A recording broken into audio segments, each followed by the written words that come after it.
చూస్ country delight, live better. ఇప్పుడే country delight app ని download చేసుకోండి.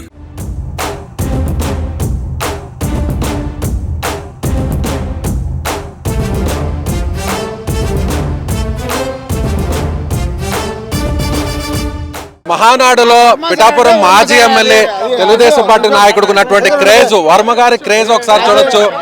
భారీ స్థాయిలో అభిమానులందరూ కూడా, కార్యకర్తలందరూ కూడా వర్మ గారి దగ్గరికి ఒక్కసారిగా ఆయన ఎక్కడుంటే అక్కడ చుట్టుపెట్టేస్తున్నారు.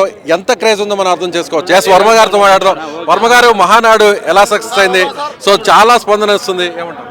మహానాడు చాలా రంగరంగ వైభవంగా జరుగుతుంది. అన్ని మహానాడులకి గంట ప్రతి మహానాడు కూడా ఒక్కో మహానాడు గంట బ్రహ్మాండంగా ముందుకెళ్తూ ఉంటుంది. అందులో రాయలసీమ ప్రజల కోరిక మేరకు కడపలో పెట్టడం, ప్రజలందరూ కూడా ఇక్కడ ఆనందంగా ఉన్నారు. అదేవిధంగా మేము కూడా కడప వచ్చి చూడడం ఇక్కడ మాకు ఇంకా ఆనందంగా ఉంది. ఇప్పటి వరకు కూడా గోదావరి జిల్లాలో, ఉత్తరాంధ్ర, కోస్తా జిల్లాలో టీడీపీకి పట్టుందంటుంటారు. కానీ తొలిసారి కడపలో ఇప్పుడు మహానాడుని ఇన్నేళ్ల తర్వాత జరుపుతున్నారు. ఎలా ఉంది రెస్పాన్స్? అన్న రామారావు గారు ఉన్నప్పుడు నుంచి కూడా రాయలసీమలో పెద్ద పట్టు తెలుగుదేశం పార్టీకి ఉంది. మొన్న కూడా రాయలసీమ ప్రజలందరూ కూడా ఆశీర్వదించారు. ఇక్కడ ప్రజల కోరిక మేరకు, కార్యకర్తల కోరిక మేరకు కడపలో పెట్టండి. పార్టీని నమ్ముకున్నటువంటి కార్యకర్తలకు సరైనటువంటి గుర్తింపు వస్తుందనేది మొదటి నుంచి కూడా టీడీపీ చెప్తుంది. సో మీరేమంటారు? అది 100% వస్తుంది, అందులో తేడా లేదు. కష్టపడిన వాళ్ళకి ఎప్పుడు కూడా గుర్తిస్తారు.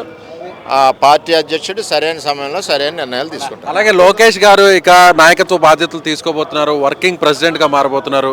సో మీరేమంటారు? లోకేష్ గారు నాయకత్వం వచ్చాక పార్టీలో ఎలాంటి పరిణామాలు వచ్చే అవకాశం ఉంది? నాయకత్వం రావడం ఏంటి, ఆల్రెడీ ఉంది. ఉన్నాక యోగాలం వచ్చింది కాబట్టి ఇవాళ ప్రభుత్వం వచ్చింది. లోకేష్ గారు యోగాలం వచ్చింది కాబట్టి ప్రభుత్వం వచ్చింది.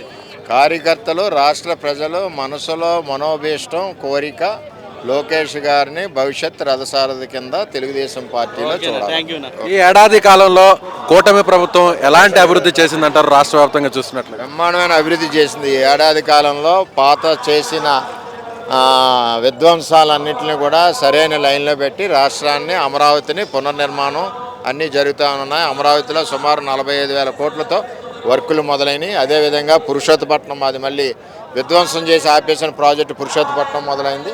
రాష్ట్ర వ్యాప్తంగా అభివృద్ధి బ్రహ్మాండంగా జరుగుతుంది. రైట్ సార్, ఇది వర్మ గారు, తెలుగుదేశం పార్టీకి సంబంధించిన పిఠాపురం మాజీ ఎమ్మెల్యే వర్మ చెప్తున్నట్టుగా మహానాడు గ్రాండ్ సక్సెస్ అయింది. రాయలసీమలో మహానాడు ఈ స్థాయిలో జరగడం నిజంగా అందరిలో కూడా సంతోషాన్ని నింపిందని ఆయన చెప్తున్నారు.